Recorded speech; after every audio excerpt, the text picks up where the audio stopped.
Hi all, hope you're doing great. This is Maro. So, World of Warships recently released an update on the content and drop rates of Santa's gift containers. In this video, I attempt to put a value, dollar value and doubloon value on the type of containers based on the probabilities that they included. And I walk you through how I came to my conclusions and what I relied on. Before we proceed, I'd just like to mention a couple things. One is, as in one of the recent videos by Potato Quality, where he talks about why he declined to join the World of Warships as a community contributor. He talks about the tactics and strategy that the video game companies use to get the most out of their customers. A lot of these, a lot of these ways of doing things are present here, and these containers are perfect examples. So I would suggest if you didn't see the video, please check it out. I think it's very informative. Talks about multiple currencies, creating confusion, making it unclear and uneasy for the customer to determine, what's the real value of these things and how much does it really cost. This is a perfect example of that. I try to drill down on it, but I'm sure there are different ways of doing it, and it may still be very complex. So, buyer beware. Now, with that, let me go into the analysis. First of all, I think wargaming, despite what I just said, and maybe in light of that, have made an attempt to be more transparent in terms of what's included in these loot boxes so that the consumers can have a better sense of what they're buying. Still not super clear, but much clearer than it was. So they should be commended for it. So let's get into that. So we have Santa's gift container. That's the small one. We have the big gift container, and we have the mega gift container. And I think what everybody's going to focus on is what is the probability that I will get that premium or special ship. And in case of the small containers, it's 2.5%. Big, it's 7%. No, 9%. In case of big, it's 9%. And in case of the mega gift, it's 16%. But the list of ships that's included this year, it's quite long, 134 ships. And you have ships starting from tier 5 and up. And in each of these categories, the ships tier 5 through 7 have the highest chance of being dropped. So what I attempted to do, and you can see that here, is take a look at what they just disclosed and try to put it in a format that makes it a little easier to understand. So looking at the chart, on top you got the container types. To the left, you have what they're dropping. And, starting with ships. So I've included here only the overall probability. Within these probabilities, they break it down by tier 5 to 7, 7 to 9, and, special tier ships, which could be lower tier and tier 10s. And doubloons, coal, which I've kind of classified as game currency. So you can see that in case of all three containers, 12% of drops, or should I say the 12% probability that you will get either doubloons or coal. Then you have premium time, which is 1% chance, and it's anywhere from 1 month to 3 months to 6 months. Then you have camos, and again, I've kind of categorized them together, and it's from 31 to 46% probability that you will get camos. And then you have signals, and those in case of the Santa's gift containers, which are the small ones, it's almost half. Means half of the containers will just drop signals, another third will drop camos, and another, I don't know, eight or something is currency. So very little for everything else. Something to keep in mind here, World of Warships also disclosed that there is the pity mechanic, meaning if you don't draw a ship after so many containers, they will drop one. And that's 99 containers in case of small, 26 and 14. Now these are probably, you would expect, let's say in terms of big gifts, to get a ship every 11 or so containers if you have average luck. What they're saying here is if not only 11 pass but 25, you will get a ship on 26th. Is it possible? Yes, you can have bad luck. So in this case, it's always about, unfortunately, you need to be thinking about getting 40 or 50 containers to start seeing something closer to the probabilities that I have laid out here. Okay, so with all of that behind us, let's move on to how I try to figure what these things cost. So first, I wanted to see, well, what are the balloons cost? And that's probably quite easy. You can go and buy them on their website. The balloons are, you can get 25,000 doubloons in North America for $99. In my calculations, I really used $100, just easier to do it, but it's 99 bucks. In terms of coal, you can take a look at the ships that are being sold for doubloons, dollars, and coal, like Tier 9 Kearsarge, for example, and you can extrapolate what it costs in terms of coal, in terms of doubloons, in terms of cash. So that's easy to follow. Premium time, you can buy it on a standalone basis, but I actually think you get a better deal when you buy a doubloons and premium time. So I use the package where, you count for doubloons at a higher rate of, 25,000 doubloons for $100, and then whatever is left in that is the premium time to get a cost. And all these calculations I try to really follow closely to not worst case scenario, but within the subcategory of getting the lower value rewards. So that's how I calculated the balloons, coal, premium time. Now, when it comes to camos, I kind of relied on the signals. And on the signals, I relied on Zulu, Papa Papa, Zulu Hotel, and Equal Speed Charlie London. You can get um, a set of 330 signals each for, I believe, 34.99. So if you divide that by the number of signals, which is 1320, I believe, you get each signal costs 2.7 cents. So I use that to determine what the cost would be of everything based on experience. So for example, if you look at the signals and you can see experience, equal speed, Charlie London gives you 50% XP. Then you have Zulu Hotel, 50% Commander XP. Papa has 300 and credits, Zulu has credits 20. And each of these signals, average cost 2.7 cents. So then you look at all the other signals that they have, and really the relationship in terms of cost is going to be how many times more do you get a benefit from the other signal than just the basic set of signals. So trying to just perhaps explain that a little better, let's take a look at Dragon. Dragon is 333% Commander XP, Zulu Hotel is 50% XP.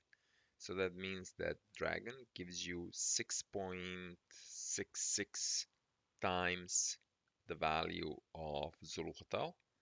And in this case, I said, well, if you get that much more experience, then the cost of the Dragon signal is 6.66 times of Zulu. Zulu Hotel is 2 point whatever 7 cents, so times 6.6 gets you to the value of, let's see what that is, 17.7 cents. So that's what really kind of then drives the valuation of all the other signals. And then in case of camos, the same thing. I take a look at the XPs, by the category, and then using the same formula, I apply it to them and get the estimated cost. And the cost is anywhere from 40 cents for Spring Sky down all the way to 5 cents for New Year Type 3, which gives you only, I believe, 100%. 100% XP value, and you can see that as well. It's broken down here. So there was one way of doing that, and that's how I derived the value for that. Now, in terms of getting the value for ships, I took a look at, well, what are the drop probabilities by tier, 5, 7, 8, 9, and then what I call here tier 10. And then I selected some ships from the store. And again, I kind of tried to look for the lowest cost ships to get the lowest value. You know, if you get higher level ships, then what you're going to get out of it, it's going to be more than that. So for example, for tier 5 and 7, I say, well, you're just unlucky and you get Okhotnik, which costs 12 bucks in North America. There were Texas, I think, and there was another ship that was Marblehead Lime, I believe, that was below that on a special sale, but I disregarded those. Then for tier 8 and 9, I look at Loyang, which I think was the lowest cost tier 8 ship. And then for tier 10, because you didn't really have one being sold for dollars, I used the tier 9 Kearsarge at 77.20. And when I plug in these probabilities, what you get is the valuation. So the Santa gift container is 45 cents based on the probabilities. Big gift 172, mega gift $3.21. What does this mean? This means that when you have a lot of these containers, 30 or 40 or 50, because in 40 or 50 containers you will not get any ships and then you will get a ship, the average value of this aspect within the container would be the values on the bottom, 45 cents, 172, 321. So now that I have that component, I plug all of that in and I try to get a sense of, okay, how much do those things cost? Well, what is it by the category, right? I think that's important to take a look. So by category, you can get, for example, in this case, a ship Okotnik for $12, which is great, right? You can get doubloons, which are worth $2, coal, which is worth 85 cents, or you could get some of these camos, New York Type 3, New Year Type 3 camo, 27 cents, 34.41. So again, something to keep in mind is, you know, you may pay for this one container, I don't know, $1, but what you get out of it could be just 27 cents because all you got were New Year Type 3 camos. So not a great outcome. Or you could get a ship, which could be Okotnik $12 or a much higher value. Because what the mechanic does is the more lower tier ships you have, then these probabilities get moved to the higher tier ships, and that means that the value that you're going to be able to get out of it goes up as well. So this is in terms of dollars. I also wanted to just put a cost in terms of the balloons as well, and the reason for that being, you know, maybe you're able to buy these containers for the balloons so that you can just compare quickly, you know, one way or another what they are. So the individual awards are listed here again. The balloons, coal, you know, Type 3 camo, New Year Sky camo. What are they worth? What do you get out of it? And to combine it all, then I just get an average value of a container. And this is, you know, what is it an average value to you? And again, for this to really become a reality, you would need to get a lot of containers because, as I said, you could be getting just low-end stuff, or you could be just getting, you know, sometimes a ship over a larger number of containers. These probabilities will kind of distribute more normally, and then this is what you would expect to get. So what is the number on that?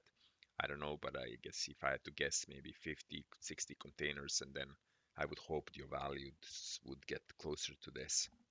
So in case of the Santa's gift container, I put a value of $1.35 on it. So every container, once you have 30 or 40 or 50 containers, should deliver a value of $1.35 for you. And this is probability weighted in terms of ships. If you have more lower end ships, then this number is going to go up. And how much up can it go? Well, let's say you only have tier 9 ships that are 70 bucks instead of, you know, the mix of tier whatever 5 and 8 and 9. then this value would be not be 45 cents anymore. This value could be easily, let's say, $1.50 or $2. And the expected value of a gift container, $1.35 or around 338 doubloons. Big gift, 325, 812 doubloons. Mega gift, 557, almost 1400 doubloons. As I said, the more of the lower end ships that you have, the higher the expected value that you're going to be able to get out of the container is. But let's say if the small gift containers were being sold for less than 135, then I think you can probably say this is a good deal uh, for me. Now, good deal is a relative term, right? Because you may be buying a lot of stuff that you don't need, right? You may not need commons, you may not need signals. You're just after the ships. So, yes, it's good value, but you're buying stuff that you don't need, so it becomes debatable how good of a value it is. Because as you can see, the ship's part of the overall value here is maybe 1/3 in terms of the overall cost in case of the small container. It's about, what is this? Yeah, just over half in case of big gift, and it's around, I don't know, maybe 60% in case of mega gift. So if you're thinking about how much stuff in addition to the ship I want to get, then perhaps the bigger containers, whatever you want to call it, is a better way for you to go because more of the value of that container is tied to the ship versus lower end. So let's say I have only tier 8 and 9 ships that are missing, and then perhaps the better way to do this is to go ahead and get mega containers, especially if the value of each container is, let's say, $5, because this calculation would say I'm getting more out of it than what it's worth. Or, you know, if it's, let's say, $3, then definitely you want to go and get as many mega gifts boxes as you can. Now, again, you're after ships, you may have to spend a lot more to get the probabilities to line up for you. And also keep in mind that this tier 10 ships category includes lower tier ships as well that are called rare or classified as rare. So may not have the same value for you or maybe more valuable for you because they're not as easily available.